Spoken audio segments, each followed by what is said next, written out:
പള്ളിവാസൽ ഗ്രാമപഞ്ചായത്തിൻ്റെ 5-ാം വാർഡ് നിലവിൽ UDFിൻ്റെ സിറ്റിംഗ് സീറ്റാണ്. അത് നിലനിർത്താൻ വേണ്ടി ഇവിടെ മത്സരിക്കുന്നത് നമ്മുടെ പ്രേക്ഷകർക്ക് പേരൊക്കെ നിർത്തി ജെൻസി ബാബു. എന്നുണ്ട് വിജയപ്രതീക്ഷയൊക്കെ കൈക്കലാക്കോ സീറ്റൊക്കെ? കുറച്ച് ടഫാണ്, എന്നാലും നമ്മൾ എല്ലാ പ്രാവശ്യവും ഇപ്പം 4ാമത്തെ റൗണ്ടാണ് ഇപ്പോൾ ഇറങ്ങിക്കൊണ്ടിരിക്കുന്നത്. നമ്മൾ ഓരോ വീടുകളിൽ പോയി സംസാരിക്കാറുണ്ട്, ആൾക്കാരോട് കൂടെ നമ്മൾ സംസാരിക്കാറുണ്ട്. പിന്നെ ഇതിനു മുമ്പ് ഞാൻ 3-ാം വാർഡിൽ 2015-2020 3-ാം വാർഡിൽ മെമ്പറായിരുന്നു. നല്ലൊരു വികസനം അവിടെ ഞാൻ കാഴ്ചവെച്ചിട്ടുണ്ട്.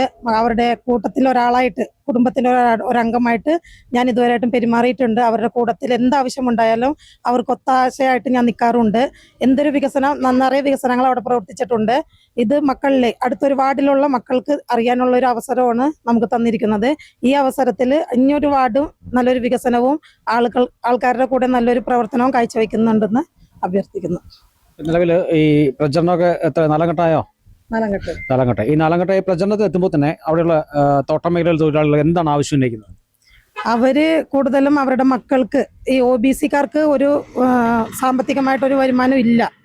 അപ്പോൾ അവർ എല്ലാ SC-ക്കാണ് ഫണ്ട് ഫുള്ളും. അപ്പോൾ ഈ പ്രാവശ്യം അവരെന്താ ഉന്നയിച്ചിരിക്കുന്നത് വെച്ച് കഴിഞ്ഞാൽ ജനറൽ ആൾക്കാർക്ക് നമുക്കൊന്നും കിട്ടുന്നില്ല, ഒരു ഫണ്ടുമായിട്ടൊന്നും കിട്ടുന്നില്ല, അത് നിലവിൽ കൊണ്ടുവരണം എന്നുള്ളൊരാവശ്യം അവർ ഉന്നയിച്ചിട്ടുണ്ട്. പിന്നെ നല്ലൊരു വികസനം, നമുക്കൊരു ഗ്രൗണ്ട് ഇല്ല ഇവിടെ, പിള്ളേർക്കായിട്ടൊരു ഗ്രൗണ്ട്, നമുക്ക് സ്വന്തമായിട്ടൊരു ഗ്രൗണ്ട് ഇല്ല.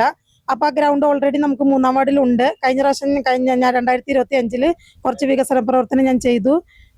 പിന്നെ ഇപ്പോൾ അത് കഴിഞ്ഞുള്ള പ്രവർത്തനമൊന്നും അവിടെ നടന്നിട്ടില്ല. അതുകൊണ്ട് ഈ വരുന്ന ഈ ത്രിതല പഞ്ചായത്തിൽ ജയിച്ചാൽ തീർച്ചയായിട്ടും അവിടെ ഒരു വികസന പ്രവർത്തനങ്ങൾ നടത്തും. പാർട്ടി ഒരു വേറൊരു ദൗത്യം കൂടെ തന്നൂല്ലേ, ഈ 5-ാം വാർഡ് കൂടെ ഒന്ന് പിടിച്ചു കിടക്കണം. അപ്പൊ അങ്ങനെ തന്നപ്പോ എന്തായിരുന്നു തോന്നല്? നമ്മൾ നല്ലത് ആൾക്കാരുടെ കൂടെ നല്ലൊരു പ്രവർത്തനം ഉള്ളത് കൊണ്ടാണ് നമുക്ക് ദൈവം തിരിച്ചൊരു വായ്പ നമുക്ക് തന്നേക്കുന്നത്. തീർച്ചയായിട്ടും നമ്മൾ ഇതിനെക്കാട്ടും നല്ല 3-ൽ പ്രവർത്തിച്ചതിനെക്കാട്ടും കൂടുതൽ നല്ലൊരു വികസനം 5-ാം വാർഡിലുണ്ടാകും. പിന്നെ ബോധമേട് മേഖലകളിൽ വെള്ളമില്ല, വെള്ളത്തിന്റെ ഒരു പ്രശ്നം അവർ പറഞ്ഞിട്ടുണ്ടായിരുന്നു. പിന്നെ കുടിവെള്ളം പിന്നെ വേസ്റ്റ്, അവരുടെ വേസ്റ്റിന്റെ ഒരു പ്രശ്നം പറഞ്ഞിട്ടുണ്ട്. അതിനെന്തെങ്കിലും ഒരു പരിഹാരം തീർച്ചയായിട്ടും ഞങ്ങളുടെ രീതിയിൽ സപ്പോർട്ട് ഉണ്ടാകുമെന്ന് പറയാം.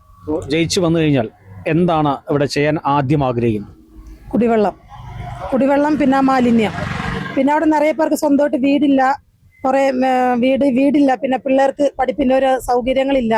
പിന്നെ നിറയെ മെയിൻ്റെനൻസ് അവിടെയൊക്കെ ഉണ്ട്. അവിടെ ഓൾറെഡി ഭയങ്കര ഒരു പാവപ്പെട്ട ഒരു കോളനി ആയിട്ടാണത്. ഞാൻ ഇതിനു മുമ്പ് ലക്ഷ്മിയിൽ കണ്ട പോലെ മേഖല തന്നെയാണ് ബോധമേടും. അപ്പോൾ അവിടെ ഒരു നല്ലൊരു വികസനം കാഴ്ചവെക്കാൻ വേണ്ടി വിചാരിക്കുന്നു. ഞാൻ തീർച്ചയായിട്ടും വിജയിക്കും. തീർച്ചയായിട്ടും മക്കളുടെ ഒരാളായിട്ട് ഞാൻ നിൽക്കും. അവർക്ക് സപ്പോർട്ടായിട്ട് ഞാൻ തീർച്ചയായിട്ടും അവരുടെ കൂടെ ഉണ്ടാകും. നിലവിൽ വലിയ വിജയത്തോടെ തന്നെ UDFിൻ്റെ സിറ്റിംഗ് സീറ്റ് നിലനിർത്തും എന്ന് തന്നെയാണ് സ്ഥാനാർത്ഥിയുടെ ആത്മവിശ്വാസം. ഏതായാലും എല്ലാവിധ ആശംസകളും നേർന്നുകൊള്ളുന്നു. ക്യാമറമാൻ AP രാജയ്ക്കൊപ്പം ബിനീഷ് ആന്റണി, കേരള വിഷൻ ന്യൂസ്, ഇടുക്കി.